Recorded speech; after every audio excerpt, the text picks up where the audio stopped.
What if every choice you make doesn't just change your future, it changes your entire reality? What if, right now, infinite versions of you already exist, each living a slightly different version of your life, shaped by the frequencies you align with? Welcome back. In our last episode, we explored the hidden language of energy, how alignment is the foundation of manifestation.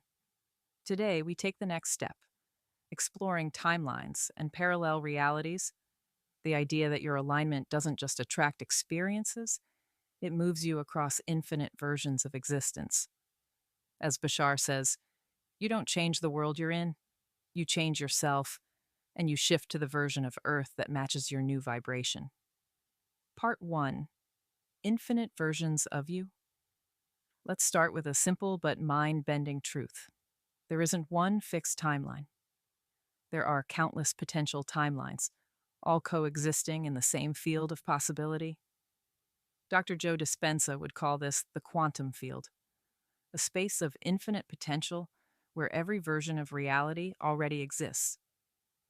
Abraham Hicks would say that every vibrational version of what you want is already created in your vortex.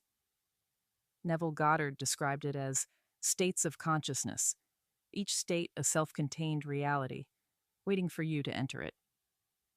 And Bashar reminds us that we are constantly shifting between these realities billions of times per second. You're not stuck in one timeline. You're tuning into one moment by moment with your energy. Your focus, your emotion, your belief, they act like the dial on a cosmic radio. Part 2: The Science of Quantum Possibility. Let's ground this in modern physics for a second. Quantum theory shows us that particles exist in a state of superposition, meaning they hold multiple possibilities at once until they are observed. The act of observation collapses that field of potential into one reality. Joe Dispenza bridges this beautifully. Your thoughts and emotions are the observation. Every time you focus your attention, feel an emotion, and assign meaning, you are selecting one potential timeline from the field and calling it real. That's why Neville Goddard said, "You do not attract what you want, you attract what you are." Because what you are, your energetic state, determines which timeline you experience. Part 3: The Mechanics of Shifting. So how do we actually shift timelines? Bashar says it's happening constantly. Every moment you are shifting. Micro shifts, subtle transitions. But conscious shifting happens when you deliberately align with a new frequency. Here's how the mechanics work. 1. Awareness. You realize that your current circumstances are not permanent. They're simply one reflection of your current frequency. 2. Choice. You decide which version of reality you prefer to experience, the one where you are abundant, loved, free, or at peace. 3. Alignment. You match that version's vibration through thoughts, feelings, and actions that are coherent with that reality. 4. Stabilization. You stay consistent in that frequency long enough for your external world to reorganize itself. The shift isn't about forcing change, it's about becoming the version of yourself who naturally lives in that new reality. Abraham Hicks calls this getting into the vibrational vicinity. Neville calls it assuming the feeling of the wish fulfilled. Joe Dispenza calls it becoming your future self now. Bashar calls it acting on your highest excitement. Different words, one truth. You shift by being it. Part 4: The Emotional Frequency Map. Emotion is the key to reality shifting. Every emotion corresponds to a specific frequency. Fear, doubt, and guilt keep you tuned to timelines of limitation. Gratitude, joy, and love connect you to timelines of abundance and ease. Think of emotions as coordinates in the multiverse. When you hold the frequency of peace, you're aligning with a version of Earth where peace is reflected back to you. When you hold anger or frustration, you tune into a version where those energies are mirrored everywhere you look. As Abraham says, you cannot have it both ways. You cannot focus on what you do not want and receive what you do want. Your focus is your steering wheel through realities. Part 5. A Neville. Example: stepping into the new state. Neville Goddard tells the story of a woman who desired a new home but could not afford it. Instead of worrying, she assumed the feeling of living there. She mentally walked through the rooms, smelled the flowers in the garden, and fell asleep in that feeling every night. Within weeks, the opportunity appeared effortlessly. She didn't manifest it by changing the outer world. She shifted herself, and therefore moved to the timeline where that home was already hers. When you live in the end, as Neville taught, you're not trying to make something happen. You're stepping into the state where it's already real. Part 6. Bashar's mirror analogy. Bashar often says, physical reality is like a mirror. It doesn't change until you do. If you're frowning into a mirror and waiting for the reflection to smile first, you'll wait forever. You must smile first, then the reflection changes. This is the essence of parallel reality shifting. The world doesn't change for you. It changes with you. And the moment your vibration stabilizes in a new state of being, you find yourself in a matching version of reality. Part 7. Dr. Joe Dispenza, living as your future self. Joe Dispenza's research shows that when you emotionally rehearse a new reality, feeling gratitude for it before it happens, your brain and body don't know the difference between imagination and experience. Neural pathways begin to rewire.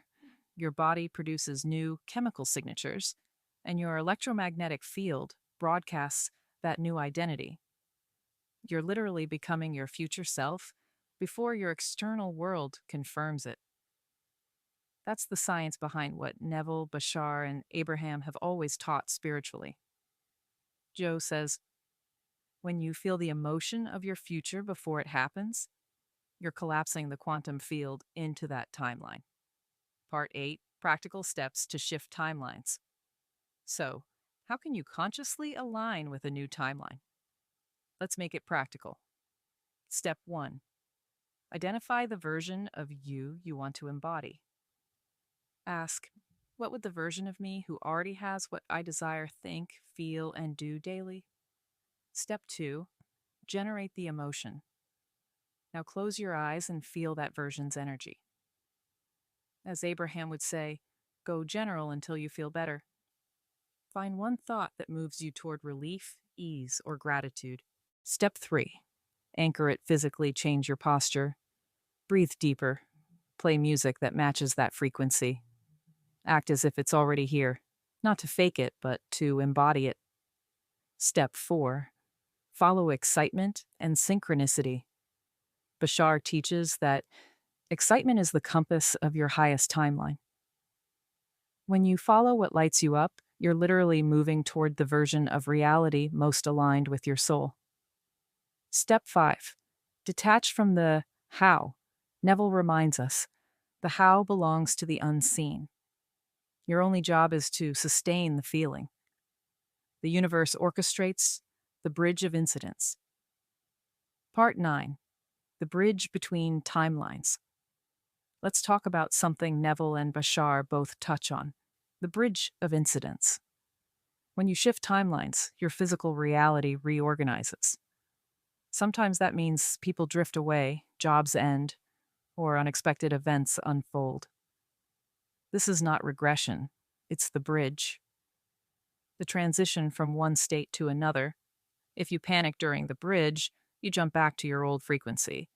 But if you stay aligned, trusting that every event is part of your timeline shift, you stabilize in the new version of reality faster.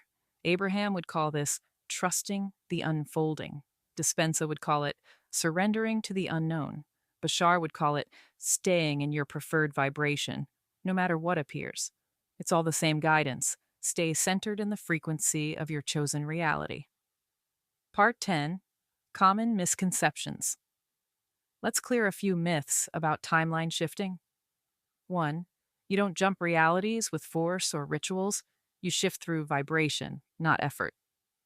2. It's not about escaping this world. It's about choosing higher expressions within it. 3. You don't lose the old you integrate it. Every version of you contributes to your evolution. Parallel realities aren't science fiction, they're spiritual mechanics. Part 11. The feeling of timeline shifts. So, what does it feel like when you shift? It's subtle, a sense of clarity, lightness, or deja vu. Sometimes it's the sudden fading of an old problem, or the effortless arrival of new synchronicities. You may notice that certain people resonate differently, or that opportunities appear where none existed before. You haven't manifested them out of nowhere. You've shifted to the timeline where they were already waiting. Part 12. Living as a conscious shifter. Here's the real practice. Make shifting conscious. When you wake up, ask, which version of me am I choosing to be today? When faced with a challenge, pause and realign. What's the frequency of the version of me that already overcame this? When you feel doubt, remember Neville's words, persist in the assumption. Reality isn't happening to you. It's responding to your alignment, one choice at a time. Part 13, Integration, Living Across Timelines. The more you practice alignment, the more fluid reality becomes. You stop clinging to outcomes and start dancing with energy. You stop reacting to what is and begin responding from who you choose to be. You realize that every version of you already exists, and your job isn't to become her, it's to tune into her. As Abraham would say, you never get it done and you can't get it wrong. You're eternally expanding, shifting, aligning, creating, moment by moment. So as we step further into season 2, remember this. You are a multidimensional being, constantly navigating infinite timelines with your vibration. Your alignment is your vehicle, and your emotion is your steering wheel. Speak the language of energy. Choose the frequency of your preferred reality. And the universe, or rather the version of it that matches you, will rise to meet you. In our next episode, we'll go even deeper into this, exploring quantum identity and how your self-concept anchors you into specific timelines. We'll uncover how the stories you tell about who you are literally the scripts your reality obeys. Until then, align, feel, and shift. The doorways are open.